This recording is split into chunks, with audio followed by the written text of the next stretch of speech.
Assalamualaikum warahmatullahi wabarakatuh. My name is Alifah Tazkia Marika. I am semester 4 student English literature. Today, I'm going to present my final exam translation material, namely translation theory, historical perspective. The background of the historical perspective of translation theory is for almost 2000 years. Translation theory only concerns extraordinary works of art. The science of translation or translatology did not appear until the 1940 years. Di latar belakang adanya perspektif histori dari teori terjemahan adalah bahwa selama hampir 2000 tahun, teori terjemahan hanya menyangkut karya seni yang luar biasa. Adapun ilmu terjemahan atau translatologi tidak muncul sampai tahun 1940-an.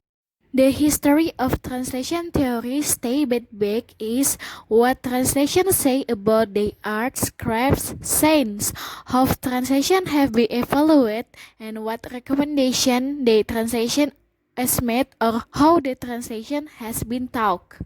Sejarah teori penerjemahan yang dinyatakan oleh Becker adalah yaitu apa yang dikatakan penerjemah tentang seni, kerajinan, sains mereka, bagaimana terjemahan telah dievaluasi dalam periode yang berbeda, rekomendasi apa yang telah dibuat penerjemah atau bagaimana terjemahan yang diajarkan.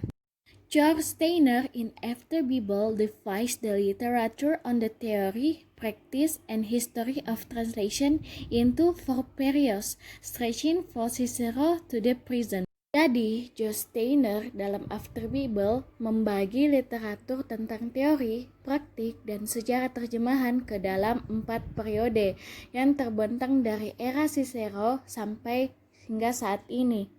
First period. The first period begins with Rome. According to Eric Jacobs, the translation is a Roman invention, even though the translation is as old of the language itself. Jadi, periode pertama ini dimulai dengan Roma. Menurut Eric Jacobsen, mengusulkan bahwa terjemahan adalah penemuan Romawi meskipun terjemahannya setua bahasa itu sendiri. The first period is the longest period because it covers a span around 1700 years, and the main character of this period is the direct empirical focus, that is, statements and theories of the practical work of translation. Periode pertama ini merupakan periode terpanjang dari semua periode karena mencakup sekitar 1700 tahun. Adapun karakteristik utama dari periode ini adalah fokus empiris langsung, yaitu pernyataan dan teori kerja terjemahan secara praktis. Both Horace and Cicero, in their comments about the translation, made an important difference between word-for-word translation and common sense translation. Baik Horace dan Cicero dalam komentar mereka mengatakan terjemahan itu membuat perbedaan penting antara terjemahan kata demi kata dan terjemahan yang menggunakan akal sehat. This period is concluded by Taylor's definition of a good translation as, whereas the original work serves a fully transferred into the other language to be understood clearly and equally strongly felt by the native inhabitants of the country where the language is located. Periode ini pun disimpulkan oleh definisi dari Taylor tentang terjemahan yang sangat baik sebagai bahwa layanan karya asli sepenuhnya ditransfusikan ke bahasa lain untuk dipahami dengan jelas dan sama-sama dirasakan oleh penduduk asli negara di mana bahasa berada. The above definition, Taylor introduced 3 laws. 1. Terjemahan harus memberikan transkrip ide yang lengkap dari karya aslinya. 2. Gaya dan cara penulisan harus memiliki karakter yang sama dengan aslinya. 3. Terjemahan harus memiliki semua kenyamanan dari komposisi aslinya. 2. Second period.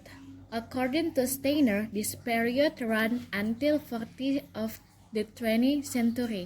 This is marked as a period of hermeneutic theory and inquiry with the development of apparent vocabulary and methodology. Periode kedua ini menurut Steiner adalah di periode ini berjalan sampai puluhan abad ke-20. Periode ini ditandai sebagai periode teori hermeneutik dan penyelidikan dengan pengembangan mendekati kosakata dan metodologi. The French humanists 18 developed in 1540 established five principles for translation. Humanis dari Prancis, Etienne Dolet, pada tahun 1540 menetapkan 5 prinsip untuk penerjemahan. 1. Penerjemahan harus sepenuhnya memahami arti dan makna dari penulis asli, meskipun ia bebas untuk memperjelas ketidakjelasan. 2. Penerjemah harus memiliki pengetahuan yang sempurna tentang ISL dan TL. 3. Penerjemah harus menghindari render kata demi kata. 4. Penerjemah harus menggunakan bentuk ucapan yang umum digunakan. Dan 5. Penerjemah harus memilih dan memesan kata-kata dengan benar untuk menghasilkan nada yang benar. George Chapman, he repeated his theory more fully in the letter to the reader of the Light translation, which states that an interpreter must first avoid rendering word for word, 2. Avoid to reach the original spirit, and 3. Avoid overloose translation. George Chapman mengulangi teorinya lebih lengkap dalam surat kepada pembaca penerjemah The Liat yang menyatakan bahwa seseorang penerjemah itu harus 1. Menghindari rendering kata demi kata, 2. Upaya untuk mencapai roh asli, dan 3. Hindari terjemahan yang berlebihan. John Drian Say in Introduction to a Faith Spiel deal with the problem of translation by formulating 3 basic types. First, metaprose, 2. paraphrasing, and 3. imitation. John Dryden pun berpendapat dalam Introduction to a Faith Spiel menangani masalah terjemahan dengan merumuskan 3 tipe dasar, yaitu 1. metaprose, 2. paraphrase, dan 3. imitasi. The third period is the shortest because it extends to less than 3 decades. This period began with the publication of the first paper on machine translation in 1940 years and was marked by the introduction of structural and applied linguistic contrasting study on morphology and syntax. This period consists in 2 eras, the first pioneering era in 1949 until 1954. The second is the invention of the first generation of machine translation. Periode ketiga ini adalah periode yang sangat terpendek dari 4 periode karena periode ini cuma 3 dekade. Periode ini dimulai dengan publikasi makalah pertama menggunakan terjemahan mesin pada tahun 1990-an, dan juga periode ini ditandai dengan pengenalan teori linguistik struktural dan terapan dan studi kontras tentang morfologi dan sintaksis. Periode ketiga ini terdiri dari 2 era. Pertama, era perintis pertama pada tahun 1949 sampai 1954, dan kedua adalah penemuan generasi pertama terjemahan yang menggunakan mesin. Fourth period. This period is marked by an hermeneutic inquiry to translation and interpretation. Period has witnessed the emergence of many new theories such as the Yelpel system theory. This theory offered a general model for understanding, analyzing, and describing the function and evolution of literary system. Their specific application for the study of the translation literature. According to Scopus theory is another theory development in the Germany in the late 1917 years. This reflects a shift from dominant linguistic and rather formal theories to more functional and socio-cultural translation concept. Periode ini pun ditandai dengan penyelidikan hermeneutika terhadap terjemahan dan interpretasi. Dan juga periode ini adalah periode yang munculnya banyak teori baru seperti teori sistem Ypsilos. Teori ini disuruh untuk memahami, menganalisis, dan menggambarkan fungsi dan evolusi sistem sastra, aplikasi spesifik mereka untuk studi literatur yang nanti diterjemahkan.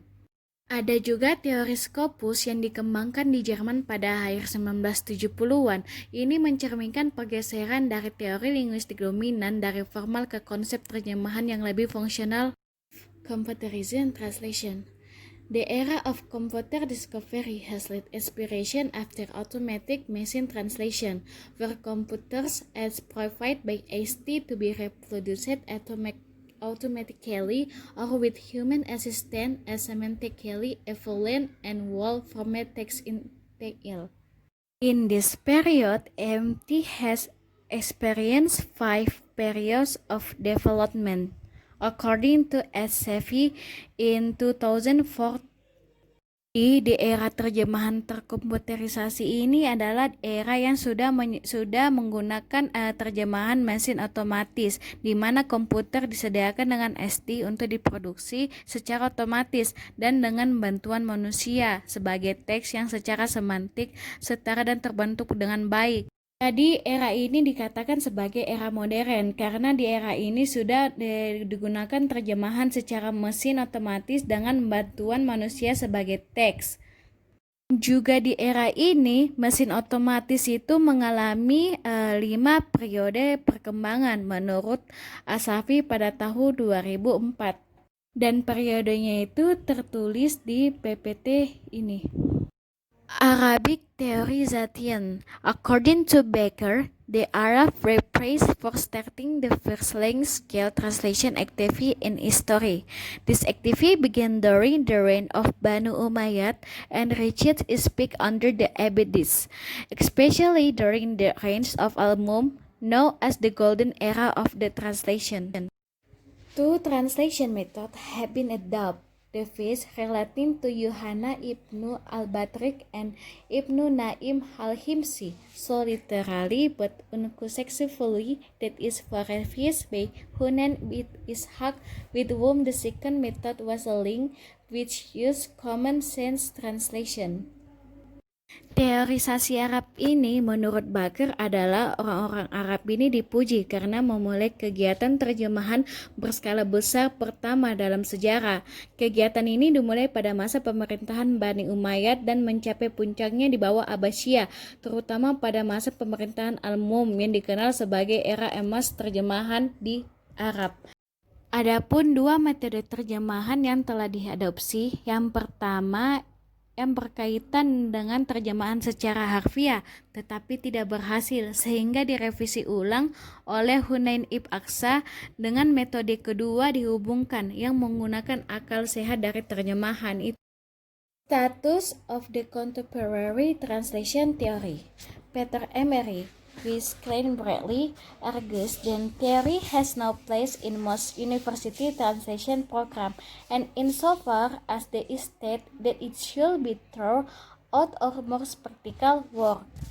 Peter Emery strongly agree with Bahumaid, with characteristic the lack of theoretical component a serious weakness in the most Arabic university translation program. Status teori terjemahan kontemporer menurut Peter Emery menguntik dari Klein Bradley berpendapat bahwa teori terjemahan komputer tidak memiliki tempat di sebagian besar program terjemahan universitas dan menyatakan bahwa itu harus dihilangkan untuk terjemahan yang lebih praktis.